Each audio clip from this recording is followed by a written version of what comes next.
galerinha! Bem-vindos a mais uma aula do Se Liga na Educação. Para você que está chegando agora, meu nome é Edneia, eu sou professora de Ciências e hoje está aqui comigo o Daniel. Oi, Daniel, tudo bem? Bom, na aula de hoje nós iremos trabalhar o conteúdo de máquinas simples, continuar os encontros sobre máquinas simples que nós começamos nas aulas anteriores.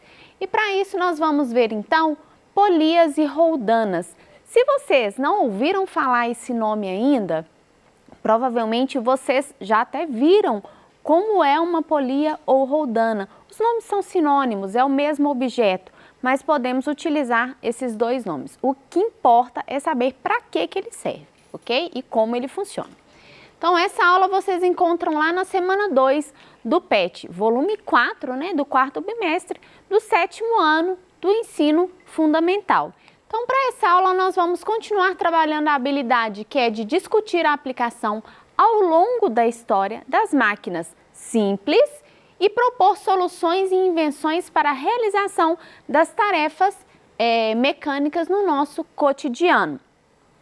Bom, então, para a gente poder falar de polias e roldanas, né, vamos relembrar algumas coisas. Principalmente, de onde surgiu uma polia, uma roldana? De onde ela deriva, né? Então, a polia é uma estrutura que se assemelha à roda. Na verdade, ela tem um disco. Então, a origem dela veio das rodas. As rodas, pessoal, ninguém sabe ao certo quando ela foi descoberta, nem por quem ela foi descoberta, como ela foi produzida pela primeira vez. Mas, ao que sabemos, né, que ela é extremamente útil no nosso dia a dia. Bom, a roda provavelmente surgiu ainda sob a forma de rolete. O que seria rolete?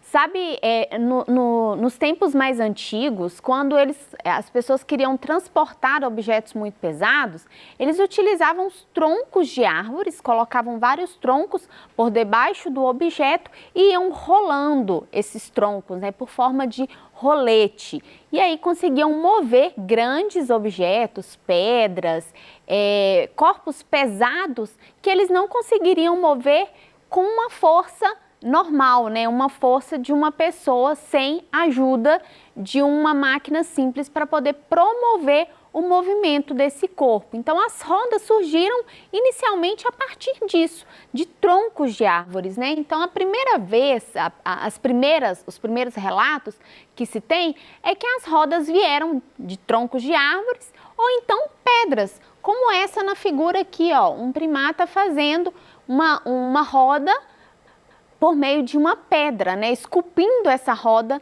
pela pedra. Então, ou utilizavam troncos de árvores arredondados, esculpiam isso com um eixo central para também funcionar como uma roda. Sabemos então que as rodas tiveram uma evolução muito grande ao longo dos anos, né? Começando pela madeira, né, simples, esculpida, com um eixo central, ela evoluiu um pouco mais, tendo o que se assemelha hoje ao pneu de metal. Então, ela teve uma constituição não só de madeira, mas metal também. E ao longo da evolução, foi se descobrindo, né, e utilizando metais e também borrachas para que essa roda pudesse evoluir. Então, hoje nós temos os pneus, né, que são feitos de metal e também borracha, que são extremamente úteis para a movimentação. Além das rodas, né, além das polias e roldanas, nós temos as engrenagens que também derivam das rodas. As engrenagens são objetos, dispositivos mecânicos que transmitem uma força potencial para o funcionamento de uma máquina, de algo mais complexo. Então, as engrenagens também surgiram das rodas, assim como as polias e as roldanas, que é o tema específico da nossa aula de hoje. Então, polia ou roldana, para quem não conhece, é essa estrutura aqui. Às vezes você pode ter conhecido da seguinte forma: quando estiver passando em frente a uma obra, se você não viu ainda, observe.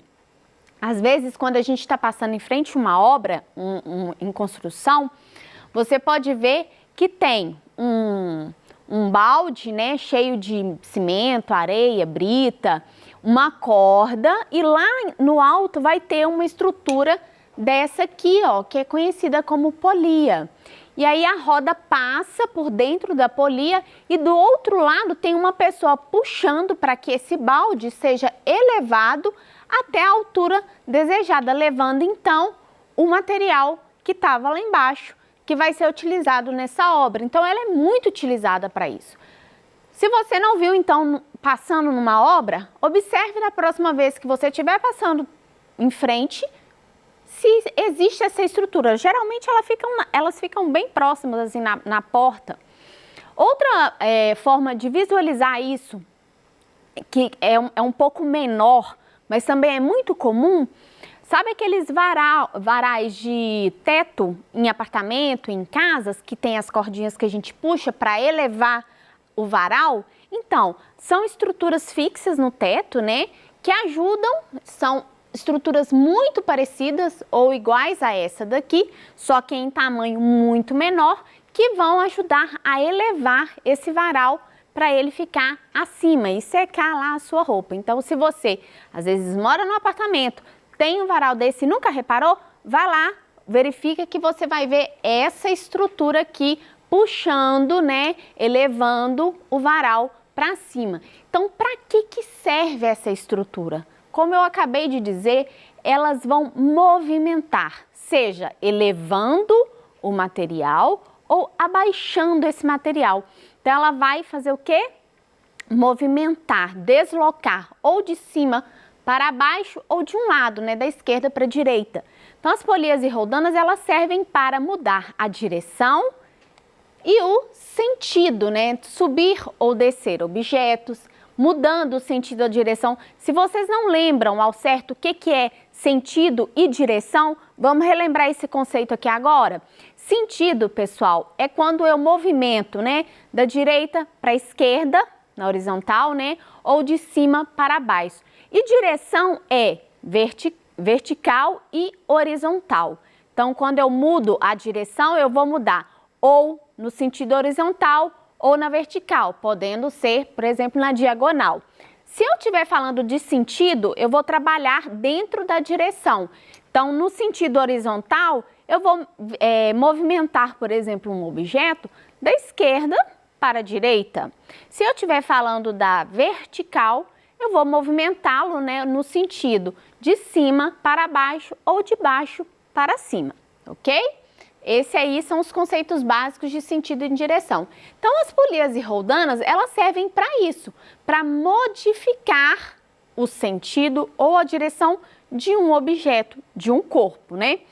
E com isso, elas vão diminuir o esforço que a pessoa faz para movimentar esse objeto. Eu vou diminuir a força ou então facilitar, simplesmente facilitar a movimentação de um corpo.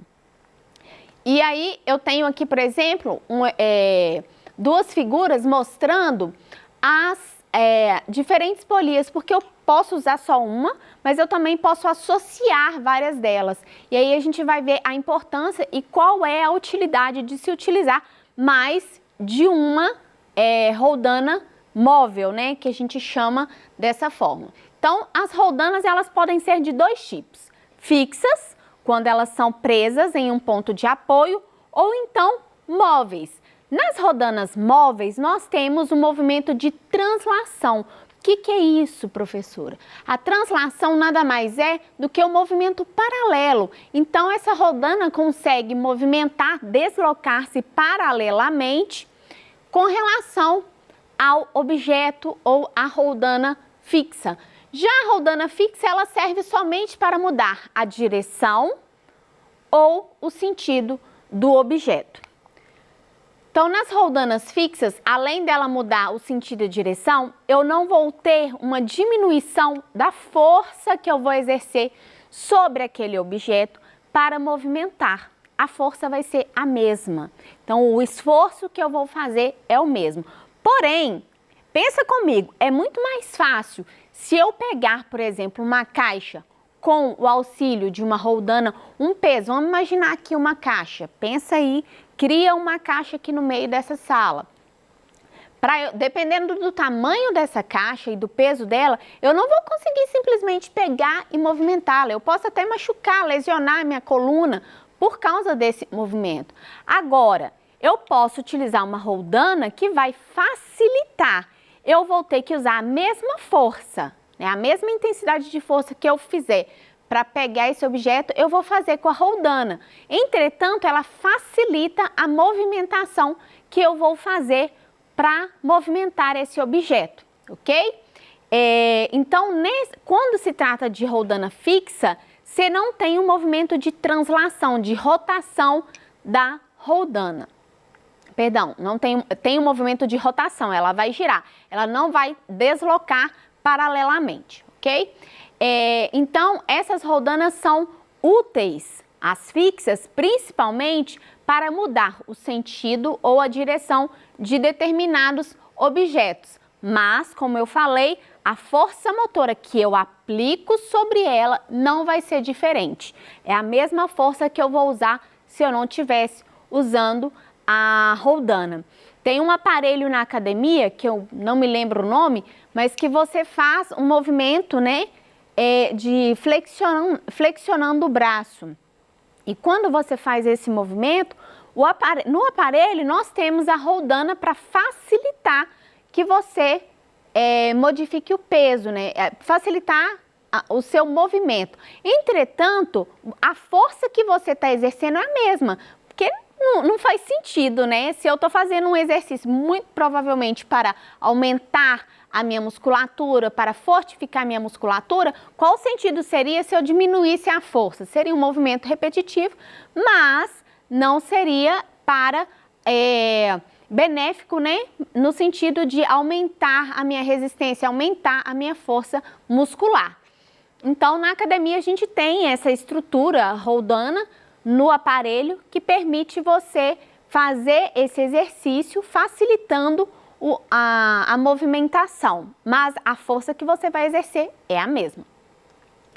Já nas roldanas, né, vamos pensar aqui na roldana fixa, num exemplo de aplicação. Como que eu utilizo isso? Então, vamos determinar o valor da força motora, que é a força que eu vou exercer para movimentar aquele corpo. Então, se eu quero movimentar esse objeto aqui a 10 centímetros do solo, né? Eu vou precisar, lembrando que se esse objeto tem 100 newtons de força, né? O peso dele equivale a 100 newtons. Se eu utilizo uma roldana fixa, qual vai ser a força motora que eu preciso exercer para movimentar esse objeto? Então, a força que eu vou fazer quando se trata de uma roldana fixa é igual à força, o peso desse objeto. Então, se ele pesa 100 newtons, a força que eu preciso exercer aqui, imagina que eu estou aqui puxando essa corda. Então, a força que eu vou exercer sobre essa corda é de 100 newtons, que ela tem que ser igual à força do objeto, ao peso do objeto.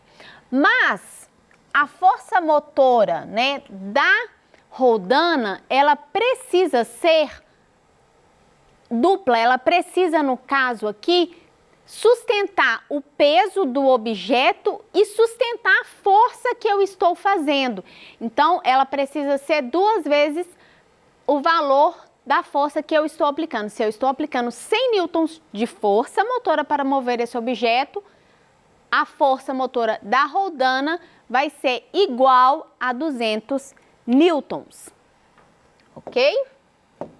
Então, só para completar aqui, a força que eu exerço sobre o objeto é de 100 newtons e a força que a roldana vai precisar para se manter o peso é de 200 newtons. Lembrando que para eu movimentar 10 centímetros esse peso, eu vou mover a corda também 10 centímetros.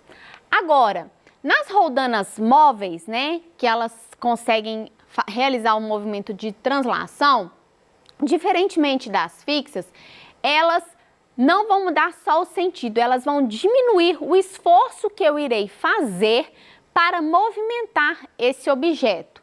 Então, o que acontece aqui? Quando eu aplico, né, uma força sobre as roldanas móveis, ela vai ser dividida ao meio, por 2.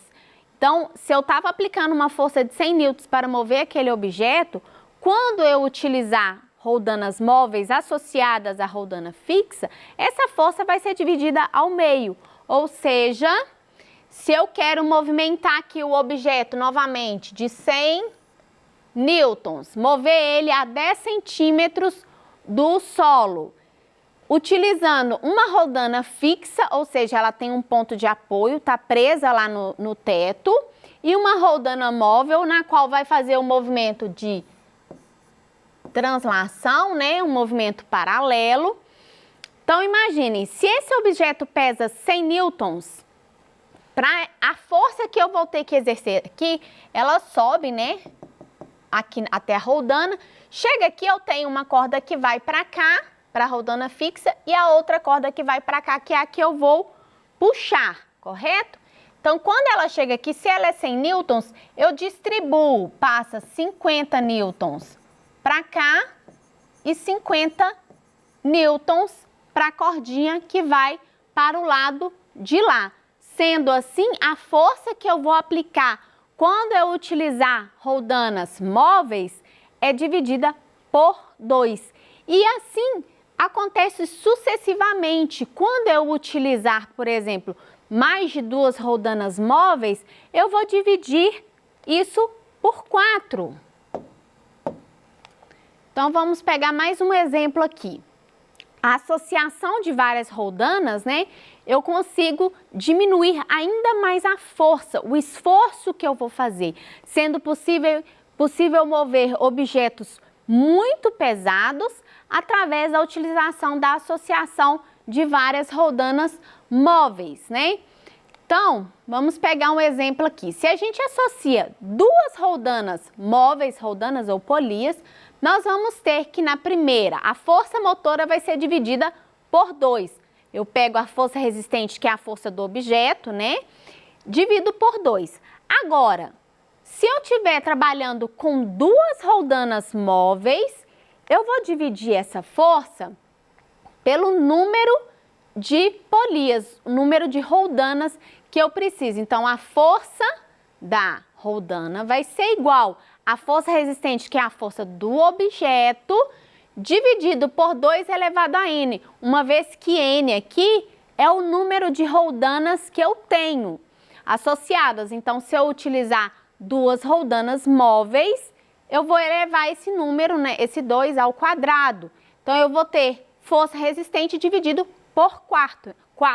Então, a força que a roldana precisa fazer e a força que eu também vou fazer vai ser dividida por 4. Se eu estava trabalhando com uma força de um peso, né, do objeto de 100 newtons, se eu utilizar 2 roldanas, então a força que eu vou precisar fazer para movimentá-lo é de 25 newtons e não mais 100, como eu utilizei na roldana fixa, ou quando eu utilizo somente uma roldana móvel, que ela passa a ser 50, quando eu utilizo 2 roldanas, ela passa a ser 25. E assim vai sucessivamente. À medida que eu vou aumentando o número de roldanas, eu vou aumentando então, diminuindo então o meu esforço, o número de força que eu vou utilizar para mover ou movimentar esse objeto. Então, era isso que eu tinha para falar para vocês. Na próxima aula nós vamos trabalhar ainda máquinas simples. Espero que vocês tenham gostado. Se vocês não viram essa aula ao vivo, assistam no canal do YouTube, que ela está disponível, essa e as demais aulas do Se Liga na Educação. Um abraço e até a próxima!